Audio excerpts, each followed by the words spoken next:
विज्ञान नमो ताहि जाते भय करि मंगल करि हो महा ग्रंथ करण के काज जाते मिले समाज सब पावे निज पद राज। मोक्षमार्ग प्रकाशक ग्रंथ में चल रहा है। इस ग्रंथ में वक्ता का स्वरूप, इस पर अपनी चर्चा चल रही है। वक्ता के अपन ने बिंदुओं की चर्चा की थी कि वक्ता में क्या क्या विशेषता होनी चाहिए। सबसे पहला पॉइंट कि वो जिन धर्म का श्रद्धानी हो, मैंने जिनवाणी का वक्ता कैसा होना चाहिए, क्योंकि योग्य वक्ता से योग्य शास्त्र को सुनना और योग्य श्रोता होकर सुनना, ये बात यहाँ कही है। तो वाचने सुनने योग्य शास्त्र कहते हैं, इसकी चर्चा अपन ने पहले की। अब यहाँ ये प्रकरण चल रहा है कि शास्त्र वाचने वाला वक्ता कैसा होना चाहिए, मतलब किसको ये अधिकार है कि वो जिनवाणी बाज सके और किससे हमें सुनना चाहिए, क्या सुनना चाहिए और किससे सुनना चाहिए, दो बातें। तो क्या सुनना चाहिए ये पहले वर्णन करा, किससे सुनना चाहिए उसका वर्णन चल रहा है, वक्ता का स्वरूप क्या है। तो पहला बिंदु कहा कि वो जिन धर्म का दृढ़ श्रद्धानी हो। क्यों? क्योंकि वो स्वयं ही यदि जिन धर्म का श्रद्धानी नहीं होगा तो औरों को श्रद्धानी कैसे करेगा। क्या? इसलिए सर्वप्रथम ये शर्त कही। दूसरी बात क्या कही कि विद्या अभ्यास करने से उसके शास्त्र के वाचने योग्य बुद्धि प्रकट हुई हो, यानी शास्त्र का अर्थ करने की उसकी बुद्धि हो। वो अर्थ करने की बुद्धि नहीं होगी तो अर्थ का अनर्थ कर देगा। इसलिए उसने कुछ व्याकरण विद्या वगैरह पढ़ी हो, कुछ भाषा को, सिद्धांत को, उसको वो जानता हो और तत्व क्या स्वरूप जो वो बताने के लिए बैठा है उसका ज्ञान उसको स्वयं को हो, नहीं तो वो अर्थ का क्या कर सकता है, अनर्थ कर सकता है। और वो अर्थ का अनर्थ कर देगा तो बहुत नुकसान है।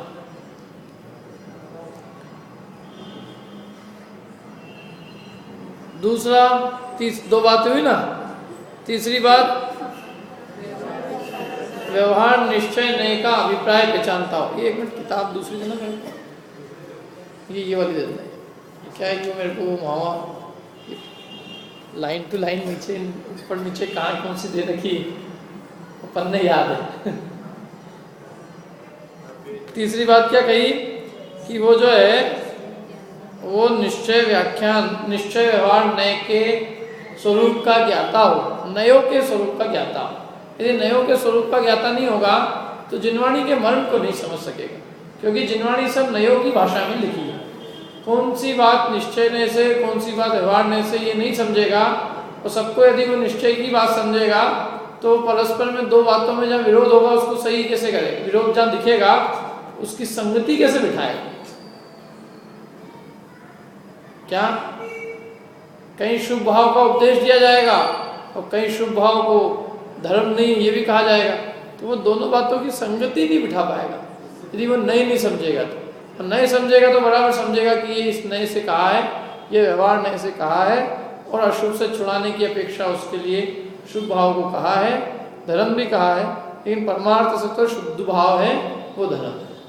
तो वो बराबर नहीं जानेगा तो कोई दिक्कत नहीं आएगी, और नहीं समझेगा तो उसको जगह जगह कदम कदम पे विरोध दिखेगा, वक्ताओं में विरोध दिखेगा। कोई क्या बोलता है, कोई क्या कहता है, मतलब श्रोता को भी यदि ज्ञान नहीं होगा तो श्रोता को भी वक्ताओं में विरोध दिखेगा। इसलिए वो नए का मर्म मैंने नए जानता हो, नए विवक्षा बराबर जानता हो। और अगला कहा उन्होंने कि जिन आज्ञा भंग करने का भय उसके बहुत हो। क्या? वो बराबर बहुत सावधान हो, मैंने ये एकदम असावधानी वाली चीज नहीं, इसको बहुत गंभीरता से लेता हो। नहीं तो वो 1 घंटे तक क्या बोले उसको ही नहीं पता कि वो क्या बोलना चाहे, तो सुनने वाले को भी नहीं पता कि हम क्या सुन रहे हैं। सुनने वाला सुनने बैठ गए, बोलने वाला बोलना बैठ गया। जो चाहे वो बोल दो, और उनको सुनने वालों को भी वो भी उतनी गंभीरता से नहीं लेते हैं, वो बिल्कुल लाइटली लेते हैं। कहीं कौन सी कहानी आ गई, कहीं किसी का किस्सा आ गया, और लाला जी ने बहुत बढ़िया दान दिया था, काका जी ने बहुत बढ़िया पिछली बार काम किया था, इनने बहुत अच्छा किया था, इनने भैया जी ने तो हमारा सब ध्यान रखा था, और कहीं चर्चा धर्म की हो क्या काम खत्म। क्या मतलब बिल्कुल एक हल्के रूप में उसको नहीं लेता हो, वो ये उसको बहुत गंभीर रूप में, और वो इस रूप में कि ये काम भगवान जिनेंद्र ने किया है, ये कोई छोटा मोटा काम नहीं है जो भगवान जिनेंद्र की गद्दी पे मैं बैठा हूँ। गणधर देव की गद्दी है ये, और ये बहुत गणधर देव की गद्दी माने लौकिक में यदि अपन गणित विज्ञान पढ़ाने में कोई चूक करे तो उससे बच्चे का कोई बहुत बड़ा बिगाड़ नहीं हो जाएगा, लेकिन यहाँ यदि कोई चूक हो गई तो उसका बिगाड़ भव भव में हो सकता है। इसलिए वो बहुत अत्यंत सावधान हो, जिन आज्ञा भंग करने का उसको बहुत भय हो। और फिर आगे कहा कि उसमें सब गुण भी हो, क्षमा हो, सत्य सब हो, लेकिन यदि सूत्र का विपरीत अर्थ करता हो तो वो छोड़ने योग्य। जैसे सांप में बहुत सारे गुण हैं, मणि है, सब है, लेकिन यदि वो काटता है तो सांप छोड़ने योग्य। ऐसे यदि उसमें क्षमा है, दया है, सब है, संयम है, सब है, लेकिन वो उत्सूत्र भाषी हो, उत्सूत्र माने सूत्र के विपरीत अर्थ करता हो, तो वो छोड़ने योग्य है। क्यों? क्योंकि वो जिनागम का यथार्थ जो मर्म है वो बताने में समर्थ नहीं है। जो वस्तु स्वरूप है जिनवाणी का, जो जिनवाणी की जो बात अपने को समझना है वो उसको समझा नहीं सकेगा, तो वो समझा नहीं सकेगा तो लोगों के हृदय में उसका श्रद्धान कैसे उत्पन्न होगा? क्योंकि तो समझाना है ना, समझाएगा तो चित्त में श्रद्धान उत्पन्न होगा, समझाएगा विपरीत तो श्रद्धान होगा और वो नष्ट हो जाएगा। फिर अगला पॉइंट क्या था कि वक्ता ऐसा होना चाहिए कि जिसको शास्त्र बाजकर आजीविका आदि लौकिक कार्य साधने की इच्छा न हो, मैंने ये शास्त्र उसके लिए ये आजीविका का साधन न हो, क्योंकि यदि आजीविका का साधन होगा तो वो यथार्थ उपदेश नहीं दे सकता, वो तो श्रोता जैसे प्रसन्न रहे उस प्रकार का उपदेश देगा।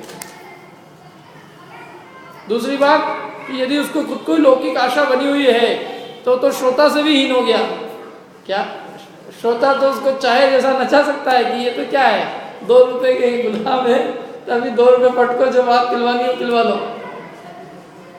तो वो तो उसका पद जो है श्रोता से भी हीन हो जाएगा। तो वो श्रोता उसकी बात को मान्य कैसे करेंगे, उसकी बात को प्रमाण कैसे करेंगे? यदि श्रोता को थोड़ा भी लग जाए कि ये तो पंडित जी लालची है, तो लालची का तो बहुत बढ़िया इलाज है, वैसे नोट दे बट तो कोई दिक्कत ही नहीं, क्योंकि किसी का जैसे अपने को कोई पता, कोई ऑफिसर होता है ना, इनका कोई तोड़ समझ में नहीं आ रहा, और एक आदमी नहीं कुछ नहीं, तोड़ है इनका एक ही, बस नोट फेंको और सब चारों खाने चित, तो आदमी एकदम मिराकुल हो जाता, कोई बात नहीं भैया कल ही मैं लेके जाता हूँ इनके पास में एक लिफाफा, क्या तो उसके साथ में उसको यहाँ भी लग जाए तो वो क्या करेगा, उनको धन आदि दे दे के उनको प्रसन्न करेगा और अपने अनुकूल जो है बात सुनेगा और अपनी प्रशंसा का साधन उनको बनाएगा।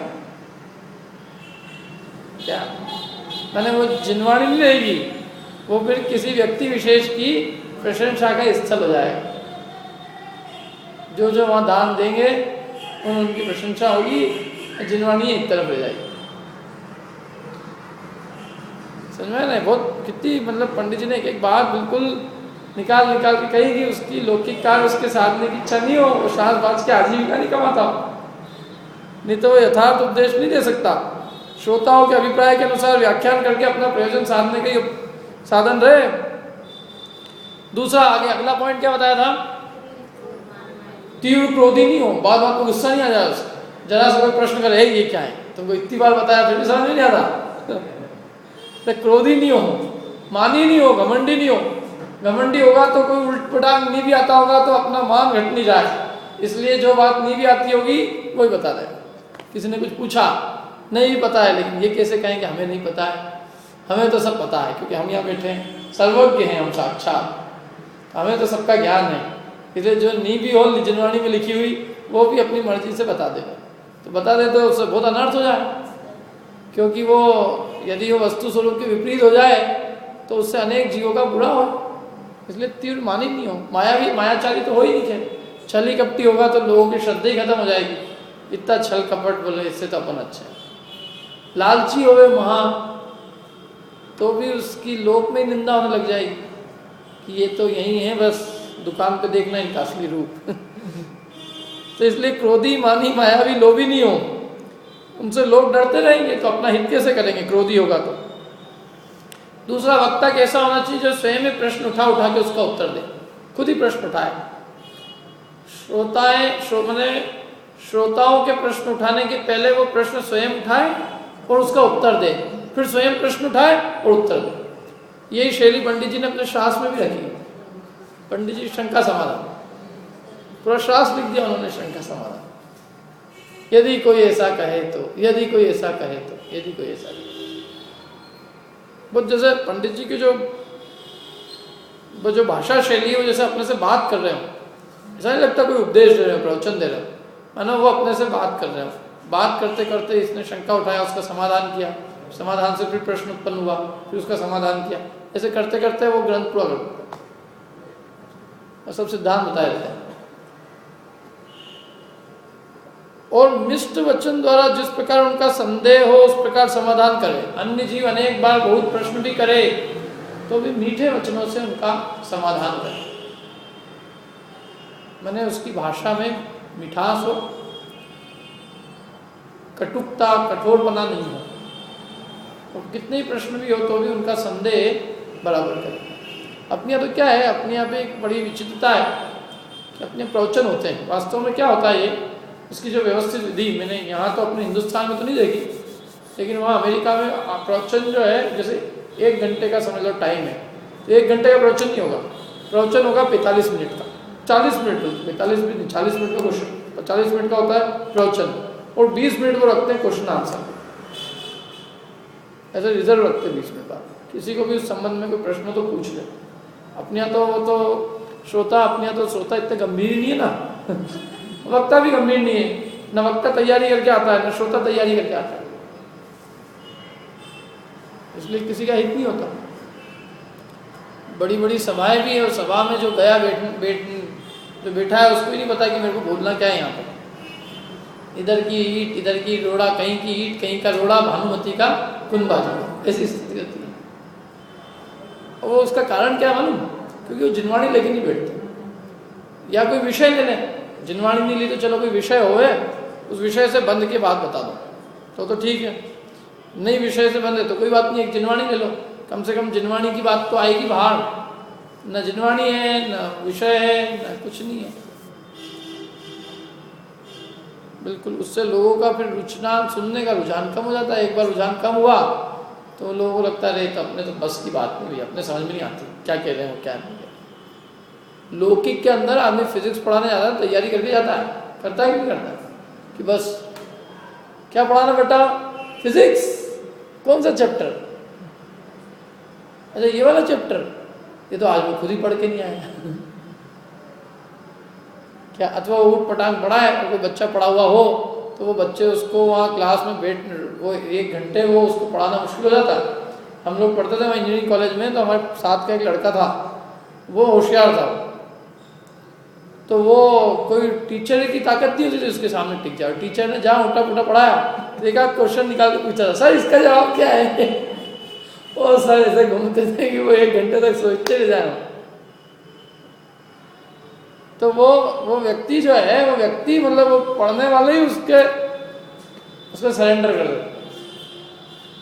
तो ऐसे कोई श्रोता हो यहाँ पे, नहीं तो वक्ता वो गला पकड़ लेगा, पंडित जी आपने बताया तो ठीक है, लेकिन वहां तो ऐसा लिखा हुआ है। तो इसलिए वो वक्ता जो है स्वयं उसका अभ्यासी हो। क्या वक्ता मतलब वक्ता का काम वक्ता बनेगा, तो उसको जो चीज बतानी है वो उसका अभ्यास तो उसका होना जरूरी है ना। तो जिस सब्जेक्ट को वो पढ़ा रहा है वो उस सब्जेक्ट का मास्टर होना चाहिए।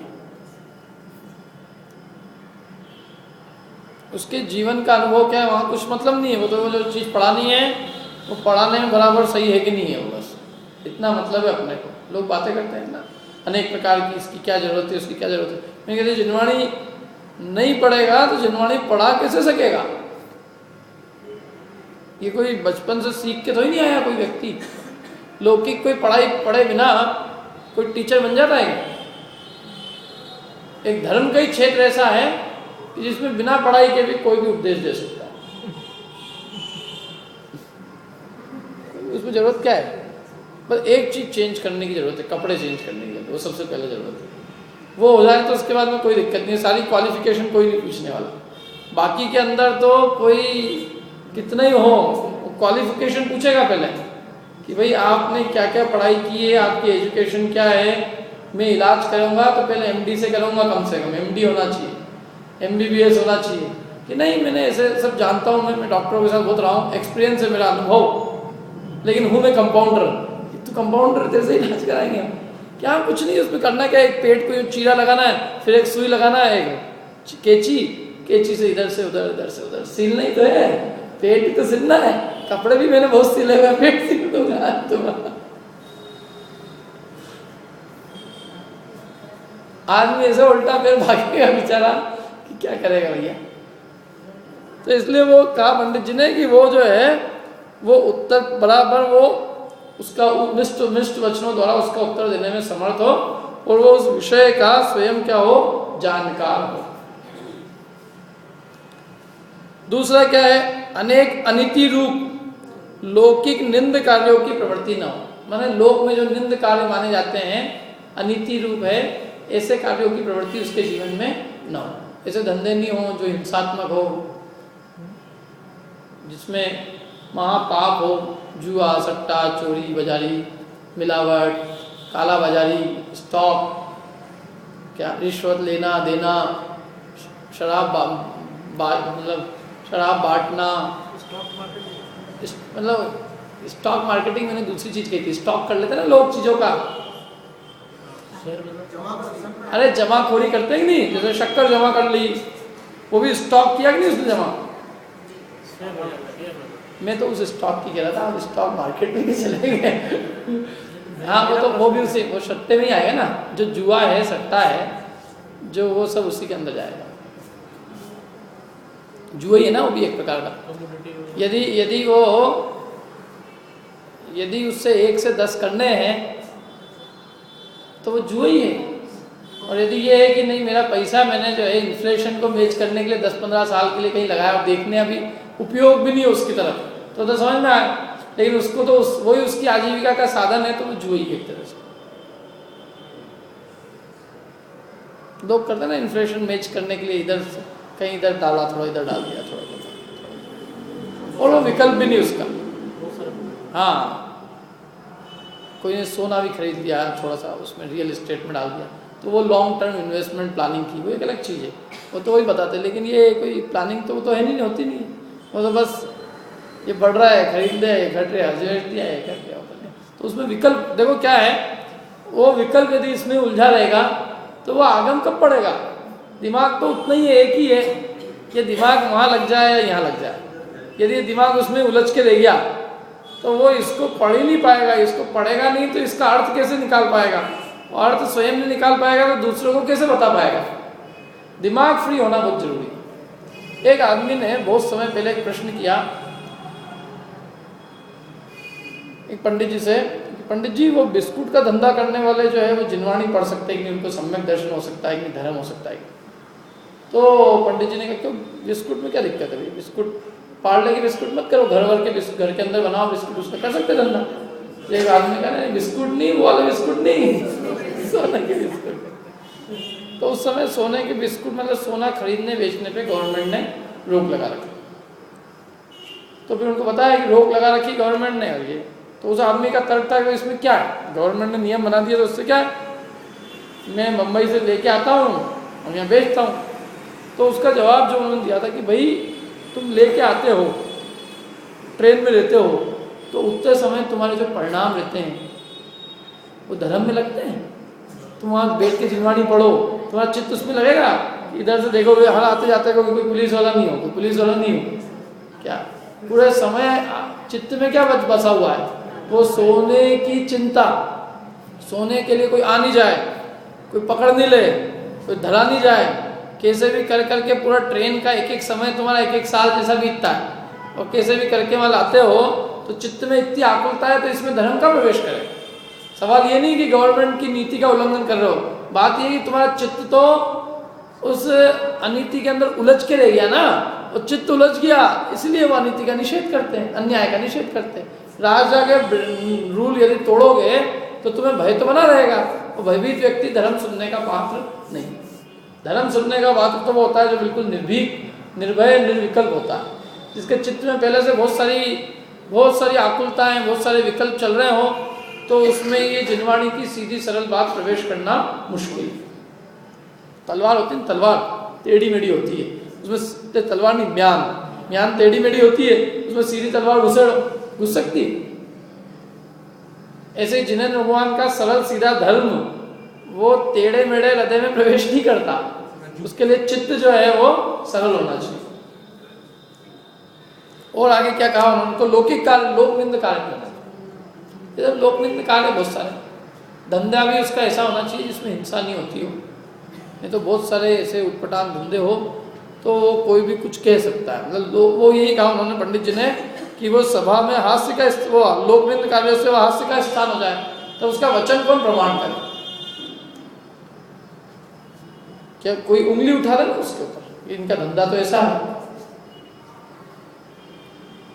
दूसरा आगे ये कहा कि उसका कुलहीन ना हो, मतलब हीन कुल वाला ना हो, उसका फैमिली बैकग्राउंड अच्छा, कुल अच्छा हो, उसके कुल में भी जो है लोग अच्छे हो, न्याय नीति युक्त हो, हीन कुल वाला ना हो, अंगहीन ना हो, हाथ पैर कटे हुए वगैरह नहीं हो, क्योंकि लोग उसको ही देखते रहेंगे, लोगों का उपयोग काय पे रहेगा, सुनने वालों का अंगहीन पे रहेगा। स्वर भंग ना हो, स्वर भंग नहीं हो इसलिए समझ में नहीं आएगा। मिष्ट वचन हो, प्रभुत्व हो, जिससे लोक में मान्य हो, क्योंकि यदि ऐसा ना हो तो वक्ता बने की महंतता शोभे नहीं, वक्ता में ये सब गुण अवश्य होने चाहिए। उसके बाद आत्मानुशासन का अपन ने एक कलश लिया था, एक प्राज्ञ माने ज्ञाता हो, बुद्धिमान हो, समस्त शास्त्रों के हृदय को जिसने प्राप्त कर लिया हो, लोक की स्थिति को जानता हो, लोक की मर्यादा को जानता हो। ऐसी बातें नहीं कहे जो लोगों से पालना असंभव हो जाए कि कल से कोई नहीं आएगा यहाँ जब तक तुम इस चीज का त्याग नहीं करोगे, ऐसी चीज कहे उससे। बम्बई वालों को कह दे कि कल से कोई नहीं आएगा यहाँ जब तक कुएं के पानी का नियम नहीं लोगे, तो वो सब आना बंद क्योंकि वो चीज संभव ही नहीं है उनसे। तो लोक की रीति जानता, लोक मर्यादा, समस्त आशाएं जिसके अस्त हो गई हो, विषयों की आशा नहीं हो उसके, पंचेंद्र मतलब आशाएं नष्ट हो गई हो, कांतिमान हो, प्रश्नवान हो, कषाय उसके मंद हो, उपशमी हो, मंद कषाई हो, प्रश्न करने के